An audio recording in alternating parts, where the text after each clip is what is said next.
Welcome today, everyone, to our webinar, The State of Play. This is the Chamber's final event for the year, and we're delighted you can join us. Thank you also to our sponsors, CANS, and we'll hear more about them from Patrick Don, their chair, later. Now, today, we'll be speaking about the state of play. And what we've been told so far by the media and the government is that global economic activity is experiencing a slowdown. Inflation is higher than seen in several decades. We're constantly hearing there's a cost of living crisis and tightening financial conditions. And this is against a backdrop of Russia's invasion of Ukraine and the lingering COVID-19 pandemic. And not to forget, there's a need for a multilateral cooperation to fast-track the green energy transition. Now, is there light at the end of the tunnel? Here today, we have 4 experts to talk about these matters.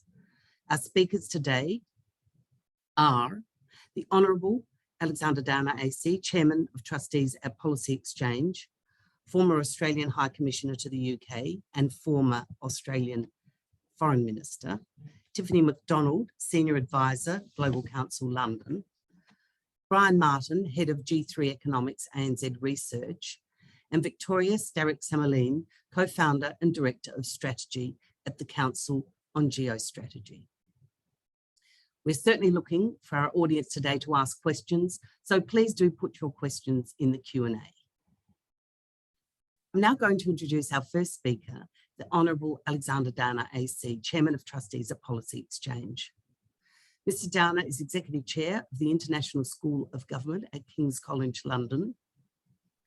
And in addition to a range of other political and diplomatic roles, he was Executive Director of the Australian Chamber of Commerce and the United Nations Secretary-General Special Advisor on Cyprus, in which he worked on peace talks between Turkish Cypriots and Greek Cypriots.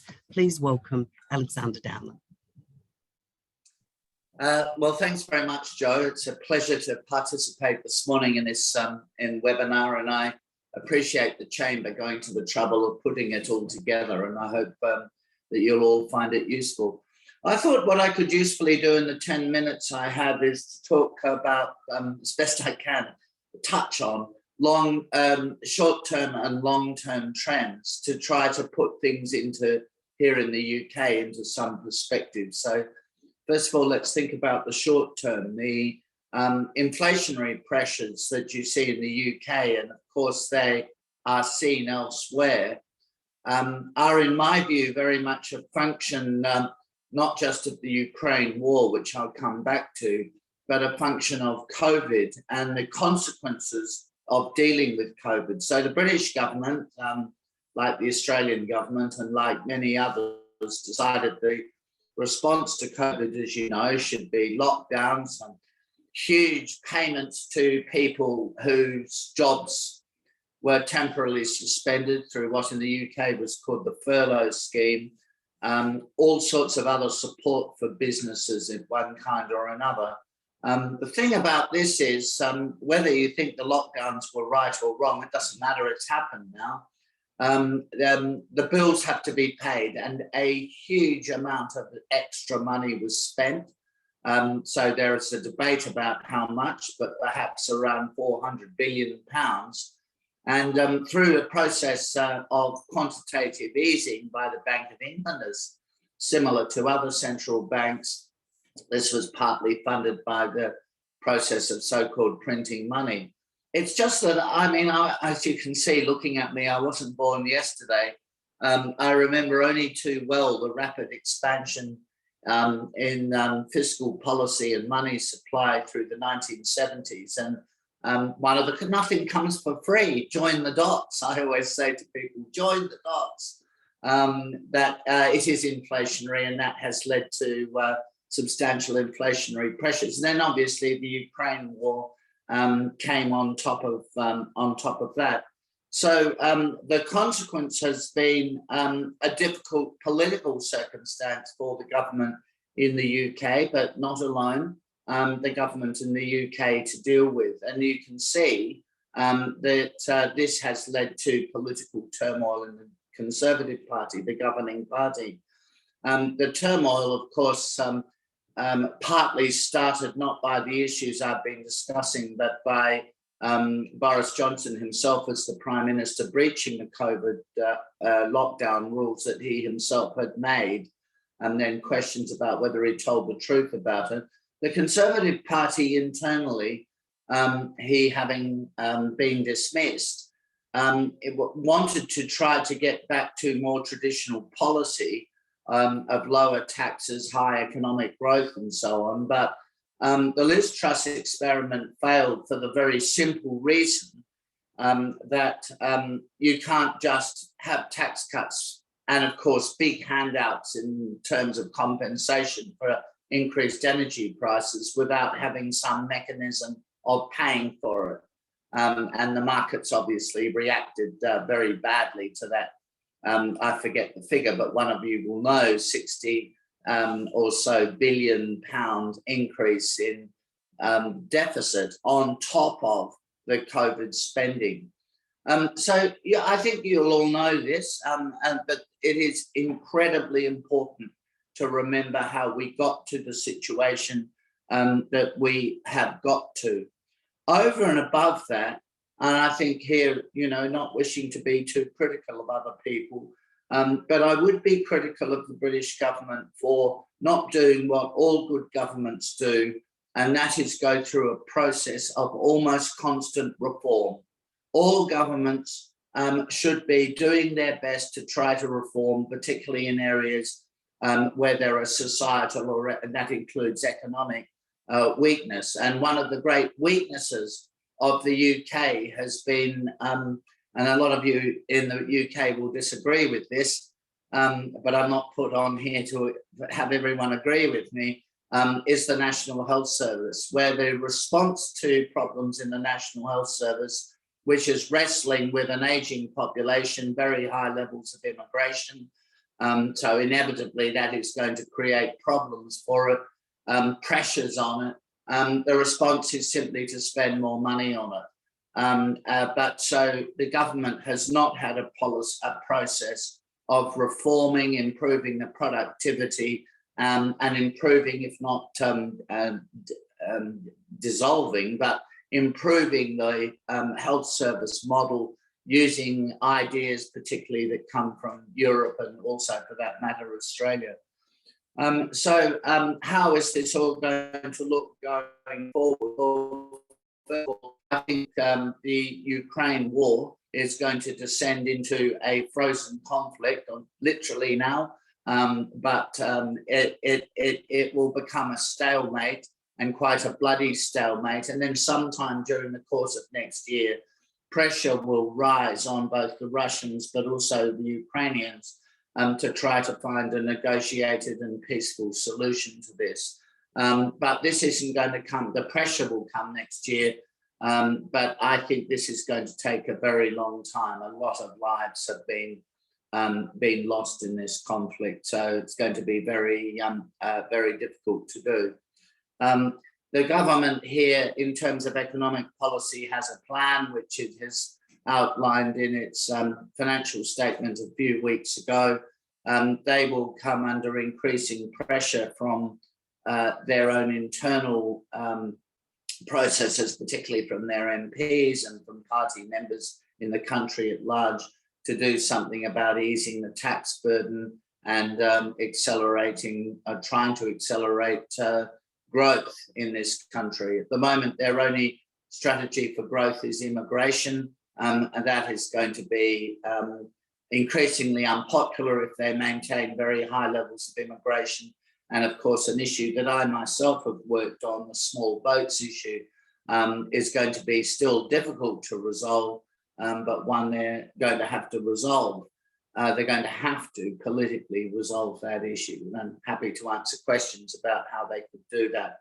But the point I make is that as next year wears on, there will be more pressure on the government to take steps, particularly in terms of tax cutting. It's going to be very difficult to do because of their fiscal situation.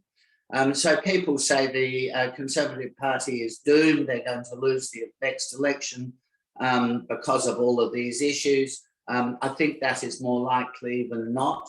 I think they are likely to win, to lose the next election. But there is still 2 years to go. And I can tell you, as somebody who was very involved in politics for a long time, 2 years is an eternity in politics, and all sorts of events which we can't predict will occur in the meantime.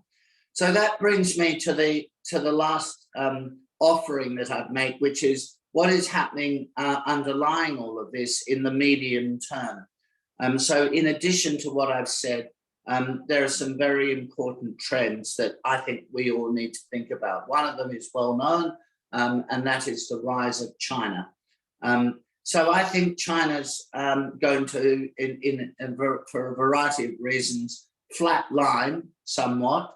And so you're not going to see China's relative position to, say, the United States or the West growing to the extent it has been in the past. And that is partly a function of domestic economic policy in China, and also a function of foreign policy overreach and pushback by the liberal democracies led by the United States, but also including Japan, Australia, and to some extent the UK, France, the major countries of the EU. But that is going to be an issue the world has to manage, because whatever you think about the Communist Party in China, it's not about to go away. And one of the things we have to do strategically is coexist with a regime which isn't exactly friendly to our way of life and to the things that philosophically we believe in. But we are going to have to coexist and find us a modus vivendi with China. Very quickly, two other trends that I think are really important to understand. One is, do examine changes in technology and the evolution of AI, of artificial intelligence and machine learning. This is going to have very substantial positive benefits. There's no doubt about that, as you can see with new antibiotics being developed by AI. But it is going to have very significant political consequences as well as the years go on. Finally, and not unrelated to the evolution of technology, which has very much changed society, including in the last decade or so, is the de-Christianization of the UK, where now a majority of the population are not Christians at all. This is going to lead to people turning to other guidance of one kind or another, and particularly being driven much more by fashions and fads in thinking and public policy and public debate than has been the case, I think, by the way, because of technology, particularly social media, than at any time in recent history. Of course, we are, as creatures, we are all subject to fashions and fads of any kind, but I think they're going to become much more important, and I think that is going to be quite divisive, as you have seen through debates about racial issues, the so-called woke debates, whether you're for or against them.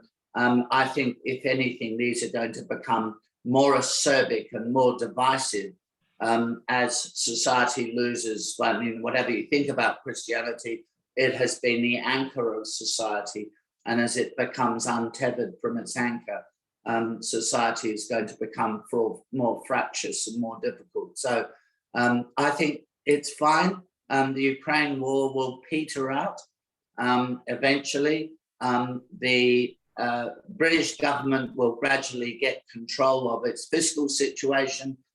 Inflation will gradually ease off, if not disappear, and the economists will talk about that, but you'll see it easing off. It won't continue to grow. The British economy will stagger back into low levels of economic growth. But in the medium term, there are some very, very difficult challenges. And to meet those challenges, this country, like my own country and like many others, will need inspirational leadership. And that means political leadership. So I know Rishi Sunak quite well. I think he is an incredibly able political leader. He is new to the job, so he'll be doing a lot of learning on the job. But I think as time goes on, he'll turn out to be quite substantial. Keir Starmer is not scary or dangerous. So if the country turns to him, it won't go onto the rocks as it might have done with Jeremy Corbyn. But generally speaking, around the world, leadership is most uninspiring. There are a lot of reasons for that. And it's going to be very important that strong, but not just strong, but inspiring leaders of conviction and courage come forward. So we can only hope that that happens. So having said that, my 10 minutes is well and truly up, Joe. Alexander, thank you so much for that. Some wide-ranging topics you've covered there, some controversial topics. Let's ask the audience to weigh in. We always know, Alexander, you like a good debate. So please do put your questions in the Q&A, and we look forward to speaking to you again. Our next speaker is Tiffany McDonald. She's the Senior Advisor at Global Council London, and she's had 20 years experience living and working abroad as an Australian diplomat. She was Australia's High Commissioner, Ambassador to Brunei during its high priority ASEAN chair year, and also worked in Indonesia, the UK and Korea. Welcome, Tiffany.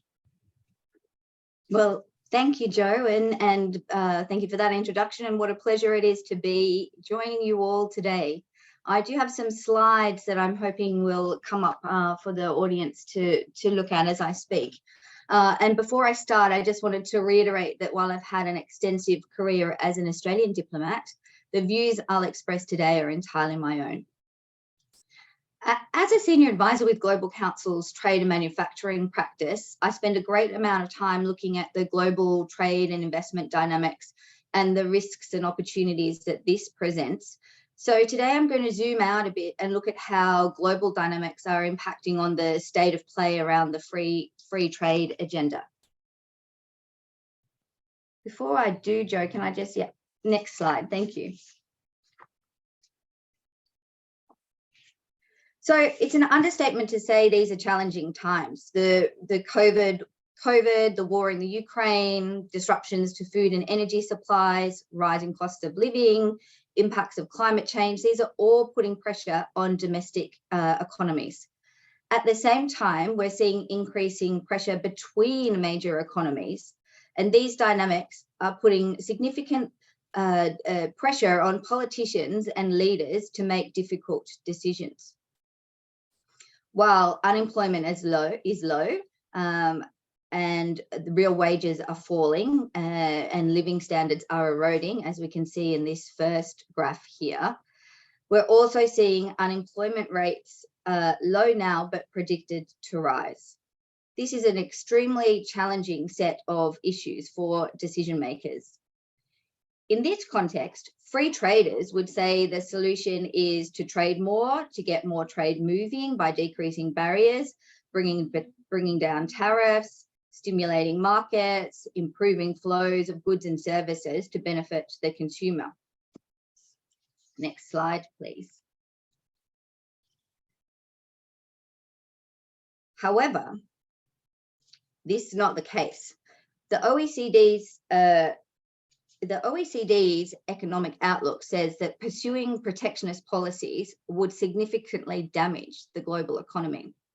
However, instead of bringing down barriers, we're seeing export restrictions being implemented on sensitive products, investment regimes becoming more complicated and more regulated, increased criticism about free trade agreements, and more talk about protections for particular sectors. As shown in the first graph, growth of global merchandise trade is slowing, and as set out in the second graph, there's an upward trend of import restrictive measures.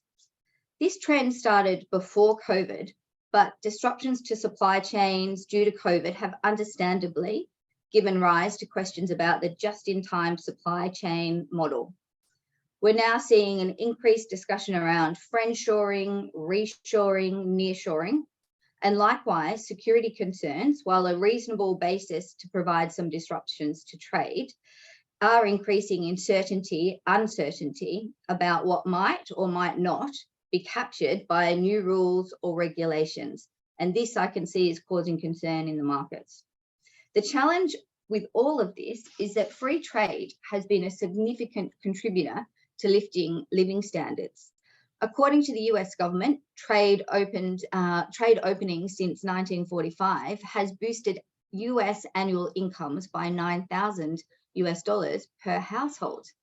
And it hasn't just been a benefit to the developed economies. Developing economies have likewise benefited significantly since the end of the post-World War II era.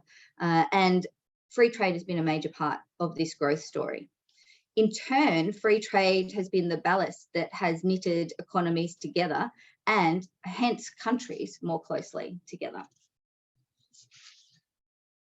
So when we see increased talk about competition and in a negative context and increased momentum for governments to be putting up regulatory barriers rather than bringing them down, this is a concerning trend.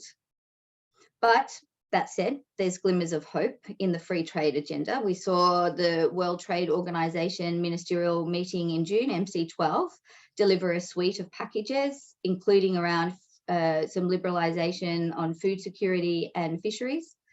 In addition, we saw some positive momentum injected into the US-China bilateral relationship after a leaders bilateral in the sidelines of the G20, with further discussions expected to put guardrails or to work to put guardrails around that relationship.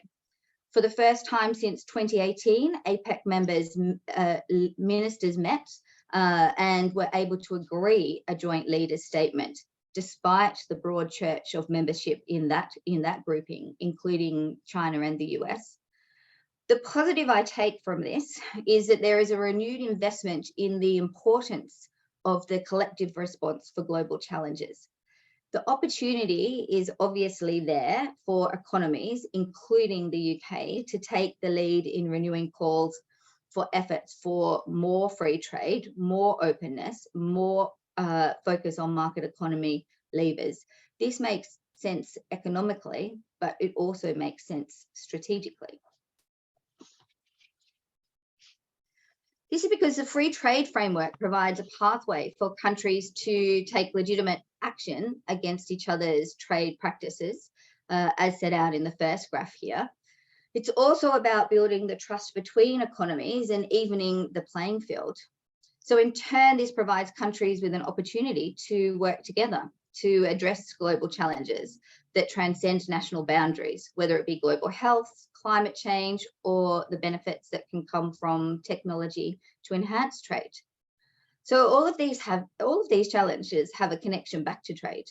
It's to enable the free flow of goods and services, the exchange of ideas, the protection of innovations. These all require a stable set of rules and regulations. And in the UK, the progress towards opening markets, increasing imports and exports, as set out in this final graph, is an opportunity for growth. So maintaining a posture towards free trade, open markets, and a stable, well-considered regulatory environment will play an important role in securing new opportunities and expanding existing ones. But this will only be achieved if trade policy remains tilted towards free trade and open markets. And that's where I personally see the challenges and the opportunities in the current state of play. Thank you, Jo, and thank you, everyone. Thank you, Tiffany. Our audience will know about the free trade agreement between Australia and the UK, and it's very pertinent we talk about free trade. The Chamber will be working together with the UK and Australian governments throughout 2023 to implement the new trade agreement, which has been passed through the Australian Parliament, and we're still waiting for it to be passed through the UK Parliament. And thank you, Tiffany, for your words on free trade.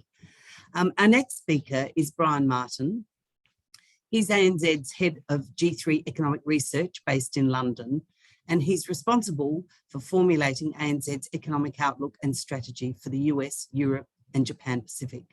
Brian worked closely with the Irish government, institutions and banks during the GFC and subsequent debt crisis. And prior to that, He worked at Barclays Capital, where he was the chief economist and global head. Welcome, Brian.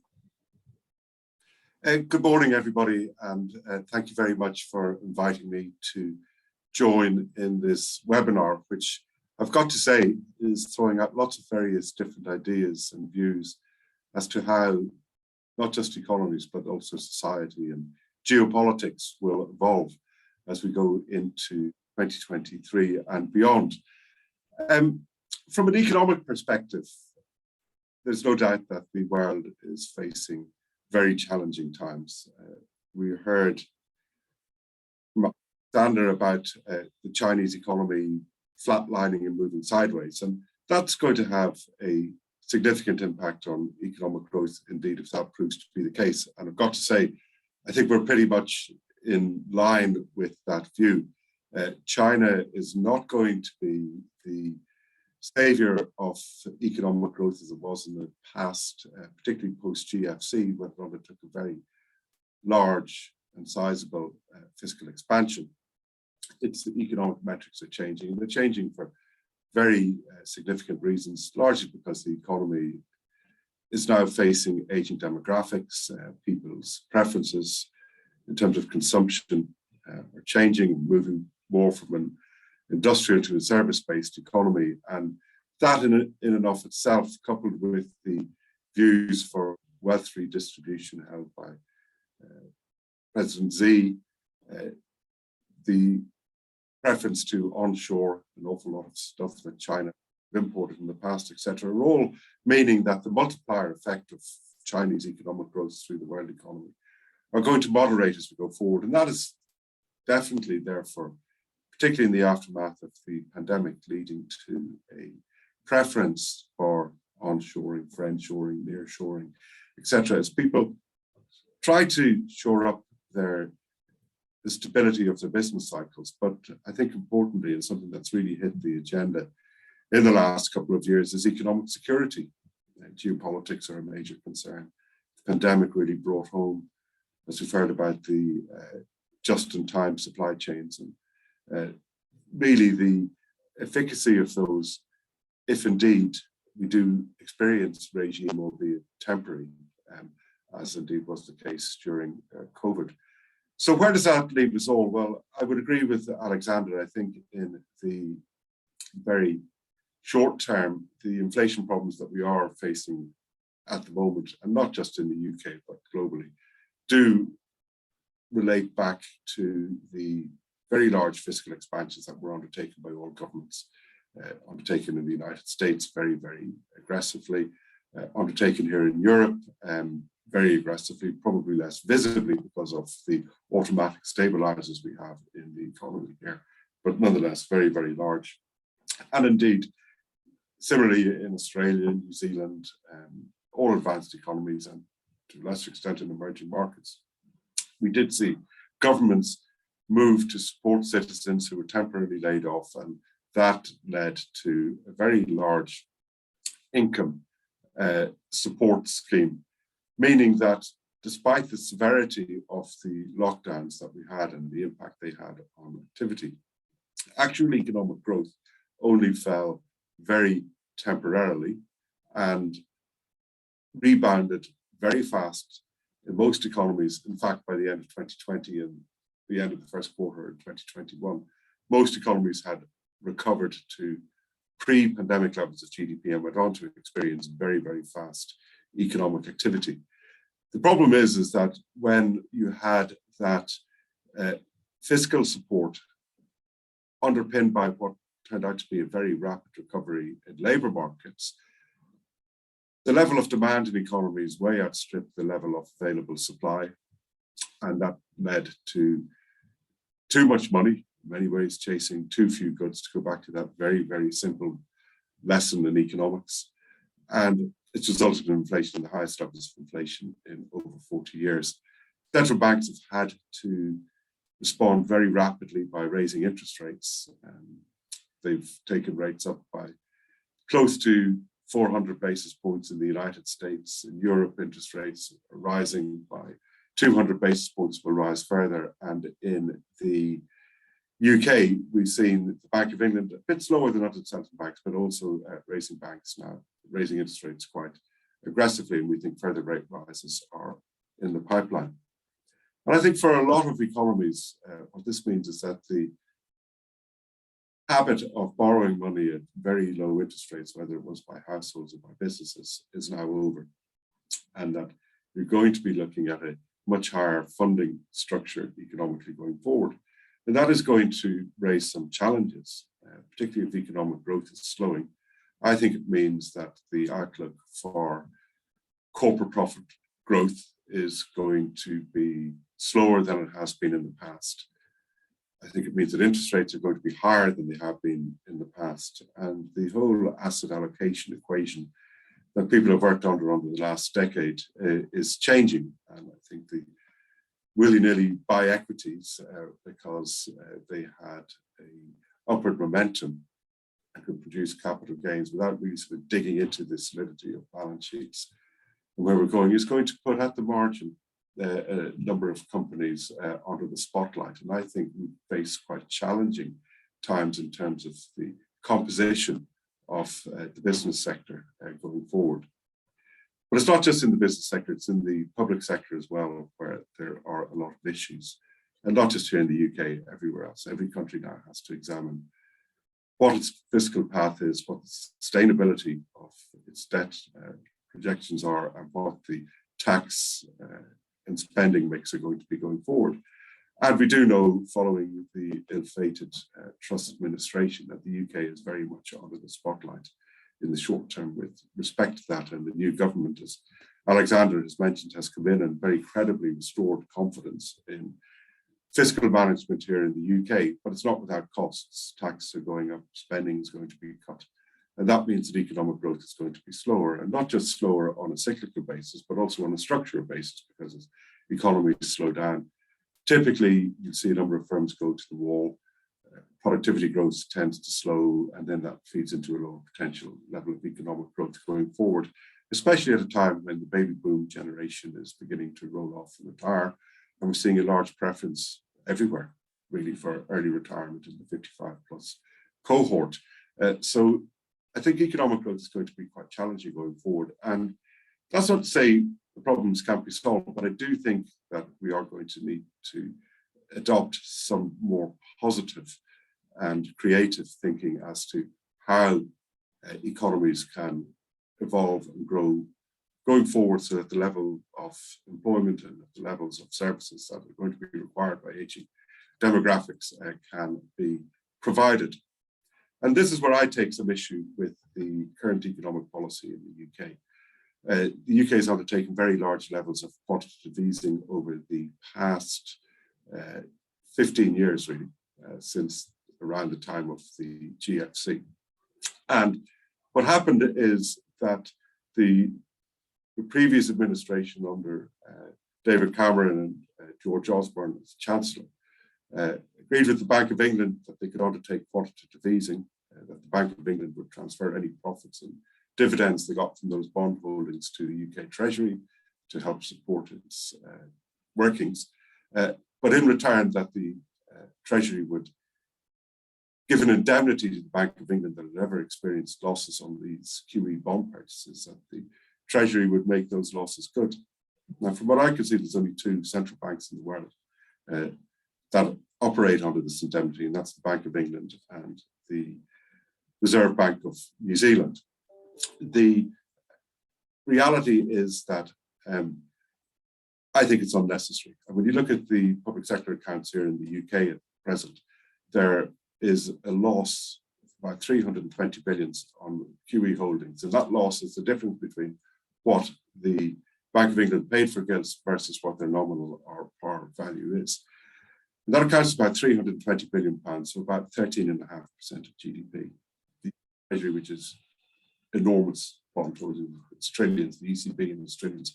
None of these economies are doing that. And in fact, it's a conversation that came up in Australia very recently as to whether or not the Treasury would need to support the Reserve Bank of Australia on estimated loss of about 55 billion in terms of its QE holdings.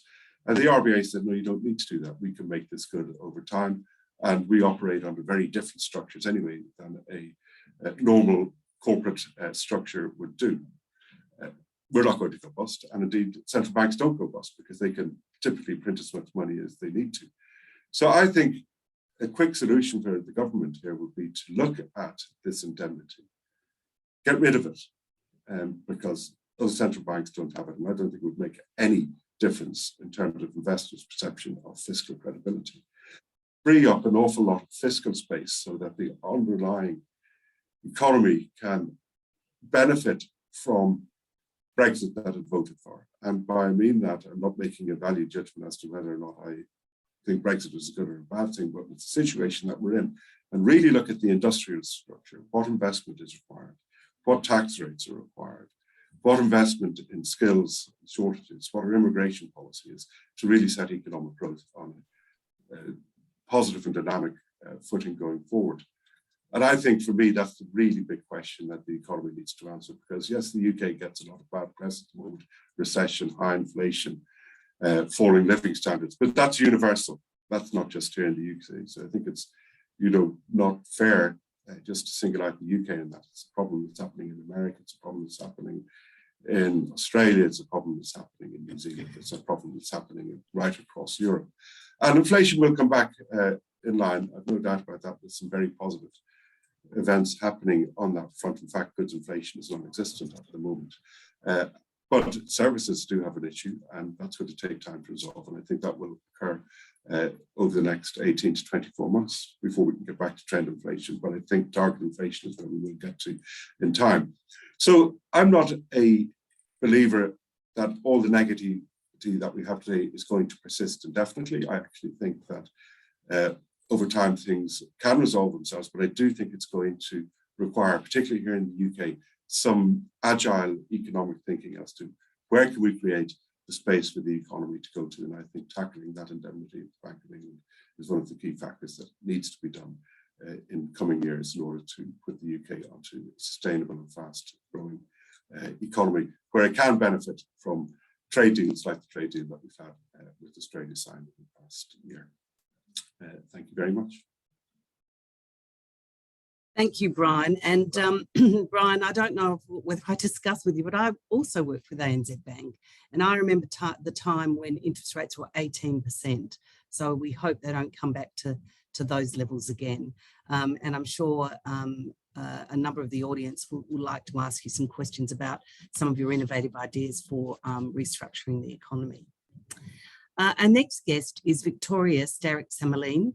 She's the co-founder and director of strategy at the Council on Geostrategy. Her areas of expertise include Eastern European politics and security and Euro-Atlantic geopolitics. Her previous experience included research and external affairs roles at the Henry Jackson Society. She's appeared multiple times in the national and international media and on broadcast television, and is a regular attendee and speaker at the UK and international conferences on foreign policy and security issues. Welcome, Victoria. Good morning, Joe, and thank you so much for the invitation to join this panel. It's a pleasure to be with you today. So my expertise is in geopolitics, and I will aim to address the following questions in my presentation. First of all, how does the current economic outlook affect our foreign and defense policy priorities, and how these priorities might impact our defense spending, foreign aid and development spending, and also our attention and investment into our strategic sovereignty? So the autumn statement of 2022 was, of course, the first fiscal event delivered by the new government at a time of significant economic challenge, both for the UK and also for other countries around the globe. Now, the new policy measures announced are intended to consolidate the public finances with increased taxation and reduced spending designed to limit the government's future borrowing requirements. And this is happening in the context of the rising prices of energy, food, and other goods in this post-COVID environment, as well because of the reaction to the mini budget announced earlier this autumn, and the ongoing reinvasion of Ukraine, illegal reinvasion by Russia of Ukraine in Europe. So according to the Office for Budget Responsibility, the outlook, of course, does not look great. Now, we expect to have inflation to peak at a 40-year high of 11.1% in the fourth quarter of this year. Also, the economy is forecasted to be in recession from the third quarter of this year. Unemployment is expected to rise with this recession, reaching a peak of 4.9% in the third quarter of 2024. And of course, a dramatic decline in real household disposable income is also predicted over the next 2 years. Now, in this difficult economic situation, naturally, we draw our attention more to the domestic policy priorities and issues. But among all these things, of course, we need to remember that Russia's invasion of Ukraine has also taught us that we cannot ignore this important link between international security, stability, and prosperity, and also our own national security, stability, and prosperity. So how does this economic outlook affect our foreign and defense policy priorities? So last year, the government published an integrated review, which is the biggest overview of our foreign and defense policy since the Cold War. And it recommended a greater British involvement in the Indo-Pacific affairs, the so-called Indo-Pacific tilt, while also countering the Russian threat. Now, while the integrated review correctly designated Russia as the most direct and immediate threat to British security interests, it did not anticipate the Kremlin's war of conquest against Ukraine, which is currently unfolding. Now, likewise, despite labeling the People's Republic of China as a systemic competitor, the speed of the authoritarian turn of Xi Jinping, the General Secretary of the Chinese Communist Party, and a de facto president was unforeseen. Now, these and other developments have prompted the government to update this review, and it is expected that this review of the integrated review will be published either in February or in March next year, before the next budget in spring. Now, this will most likely not result in a thorough rewrite, but a kind of new chapter, not unlike the 2002 addition to the 1998 Strategic Defense Review. Now, many of the core assumptions are expected to remain the same, but important tweaks, of course, are likely. So first of all, the integrated review focused last year quite a lot on the importance of investing into our national industrial base and investing into science and technology. Now, it promised to build and sustain strategic advantage through the science and technology, using it in support of our national goals, and of course promised also to extend our international collaboration, ensuring that the UK is successful, that our successful research and technology base translates also into influence over critical and emerging technologies around the world, such as AI, quantum technologies, and, well, engineering, biology. Now, what world events have taught us recently is that we absolutely must, of course, embrace new green technologies and bolster our own industrial base to ensure, for example, our energy independence from Russia and other states that might act not in accordance with our national interests and against our national interest. So, well, examples would be investing into our wind farms, nuclear power plants to ensure sovereignty and generation of supply. Another question we, of course, need to think about that we need targeted defense technology investment to make sure that, well, this new high-tech, new generation technologies can offset our competitors' mass. Now, strategic autonomy is, of course, another question. The story of the week is the Sizewell story. Now, ministers confirmed they were making a payment to China General Nuclear to secure its exit from the project Sizewell C as part of this historic 679 million taxpayer investment in the Suffolk plant. Now, this investment, of course, represents quite a big step on our journey to energy independence, and it is, well, the first state-backed nuclear project in over 3 decades in this country. Another concept which was already mentioned earlier today, and which is very relevant in this context, is of course friendshoring. So working with our strategic allies when building supply chains and reducing our dependency on our authoritarian rivals. This concept of course deserves more focus and practical realization in these difficult economic times that we find ourselves in. Now, of course, the integrated review would not have been complete without an overview of how do we see our authoritarian rivals such as Russia and China, and how can we ensure that we successfully compete with them. So Russia was named, as mentioned, back in 2021 as the most acute threat to the United Kingdom's security. And this has been, of course, proven right by Kremlin's renewed assault against Ukraine earlier this year. Now, our Prime Minister traveled to Kiev last month, and he pledged 50 million in defense aid to Ukraine as he met President Zelensky last month in Kiev. Now, this defense aid comprises aircraft guns, technology to counter deadly Iranian supplied drones, and of course, well, radars and other types of electronic warfare. He also announced that the UK will continuously increase the training currently offered to Ukrainian armed forces. And well, we know that Britain has been one of the biggest providers of military to Ukraine aside from the US, and that most likely will continue to be the case in the months to come. Now, another question, of course, is China, and the integrated review identified People's Republic of China as a systemic competitor. Now, earlier this week, again, our Prime Minister declared an end to the golden era of relations with China as he accused Beijing of sliding into an ever greater authoritarianism. The Prime Minister, of course, criticized his predecessors in number 10, especially for being naive about the risks from China, as he said that the Communist Party's recession to anti-lockdown protests showed an increased economic integration with the West had failed to result in the political change, expected political change in China. This does not relate that much to previous leadership in number 10 of Boris Johnson or well, Liz Truss, but more to a time of 5 years back or more, when we kind of paved the way for the UK's 5G network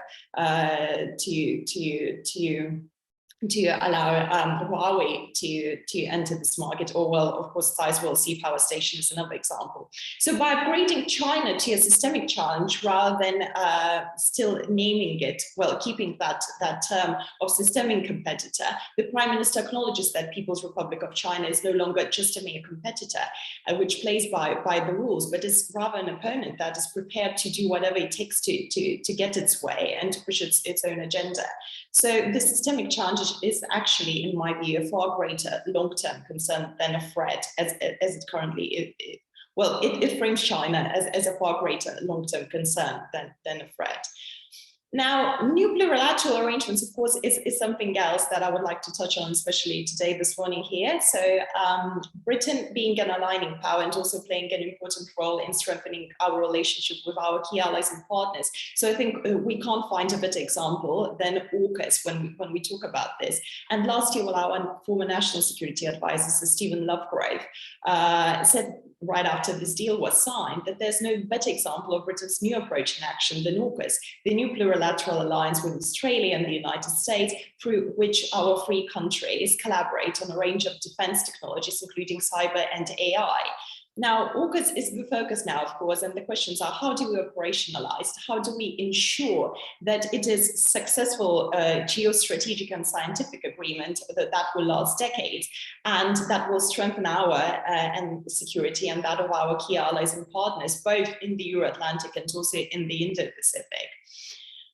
So, well, to wrap up, because I know that my time is almost over, these assumptions, of course, will heavily impact our defense spending, foreign aid, and attention to our investment into our strategic sovereignty. So we know that defense spending will be announced early next year, and it is quite likely that it will not be increased until the wholesale review of Britain's security has been carried out. So as mentioned, the review of the integrated review, but well, I think the previous pledges to increase it to 3% right now look quite unrealistic.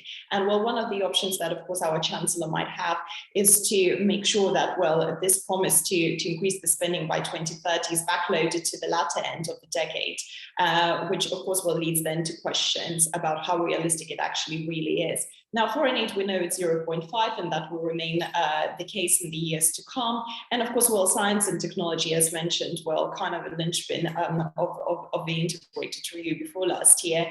It seems that, well, the Chancellor has reaffirmed the government's commitment to continuously invest into science and technology.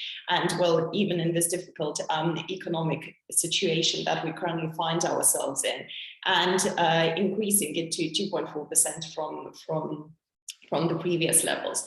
So, well, to wrap up, the conclusion is, of course, that, well, as mentioned initially in my contribution, these rising prices of energy, food and other goods pushed the UK's economy into the recession, which will last, well, at least over a year. And we should remember that one of the reasons also that influenced and impacted it is Russia's illegal reinvasion of Ukraine, that also has significantly contributed to the surge in energy prices and inflation more broadly.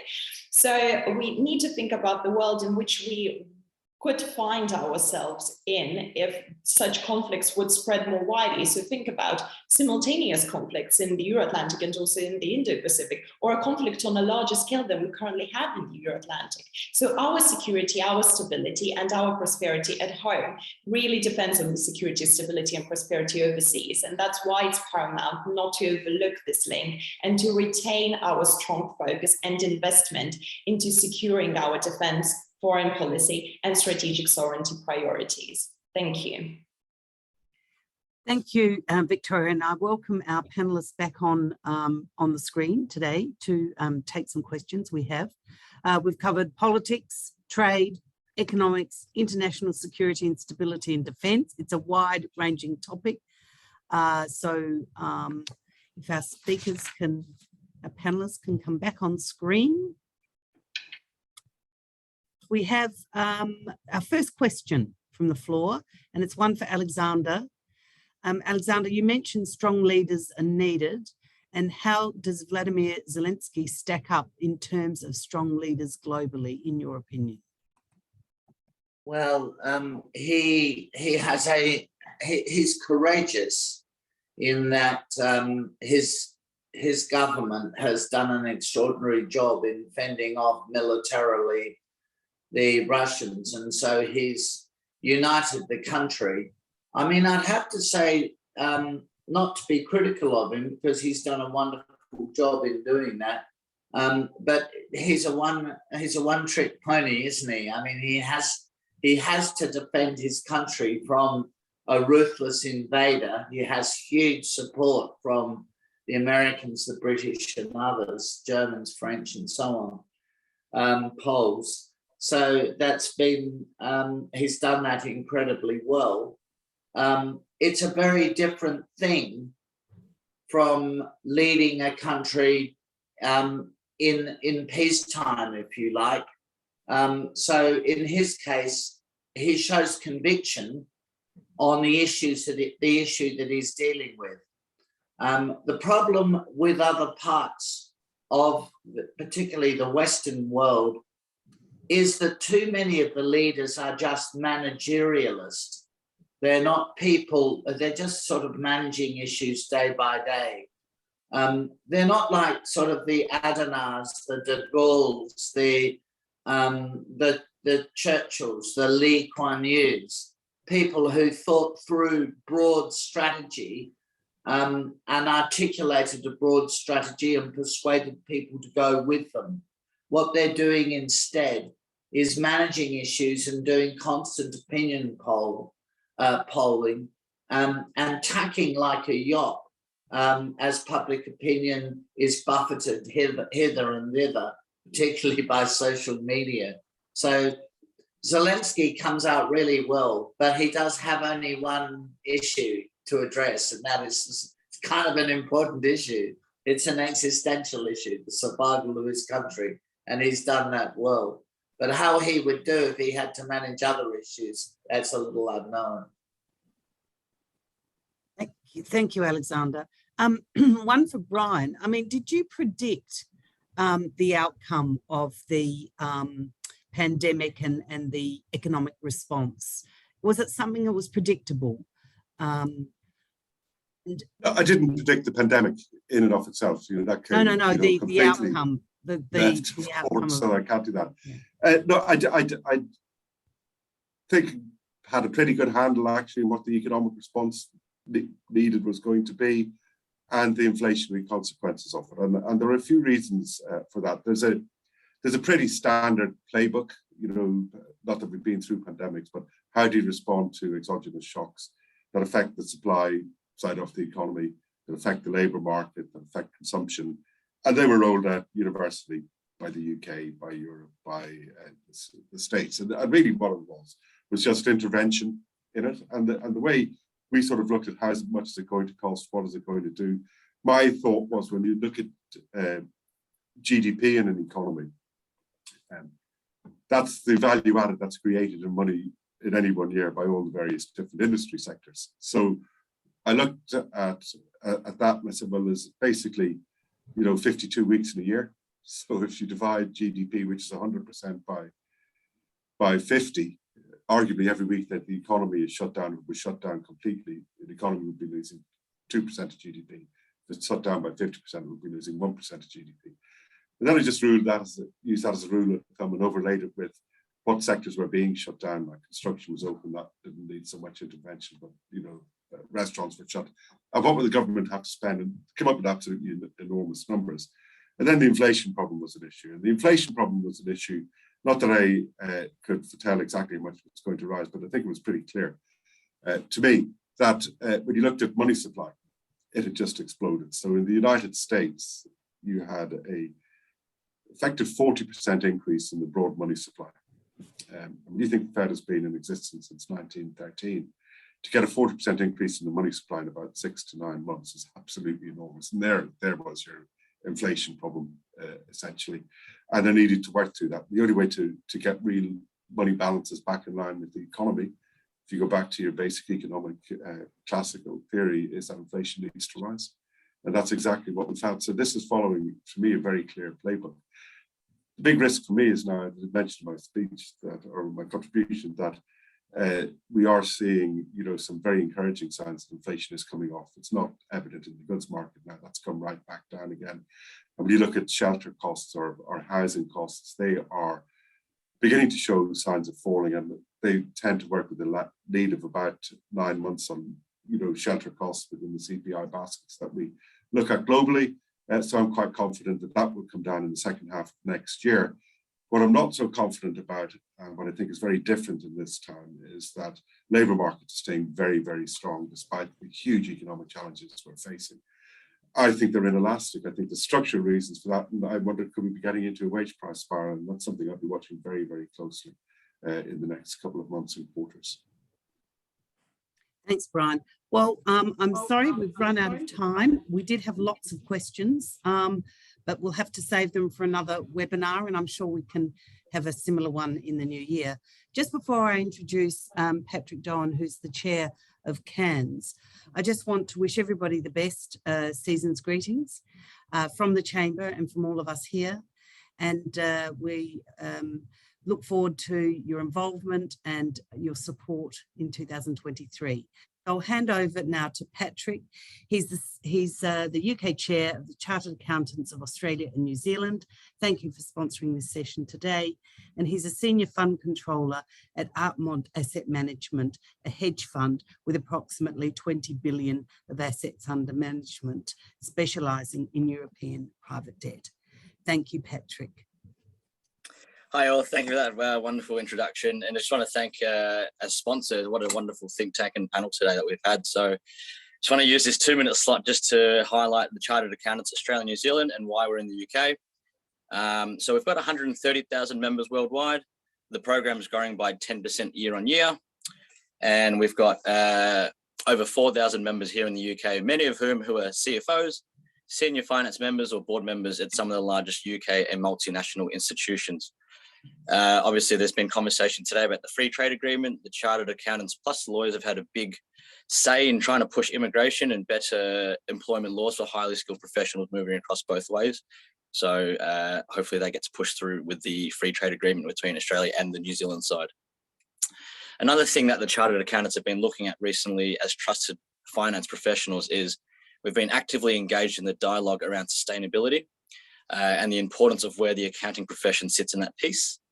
Our well-trusted accountants are at the forefront of initiatives, and recently we've released a new sustainability playbook in conjunction with the ACCA, which outlines opportunities for small and medium-sized enterprises. So I'd recommend taking a look at that if you have the chance. Now, if you're on a local side, if you're based in the UK, please do reach out. Please follow us on the LinkedIn and Facebook pages if you need us for anything. In particular, we also work in conjunction with the Britain Australia Society, the Chamber of Commerce themselves, with wonderful events moving forward. So that's my piece. Appreciate your time, and thank you very much for a wonderful day.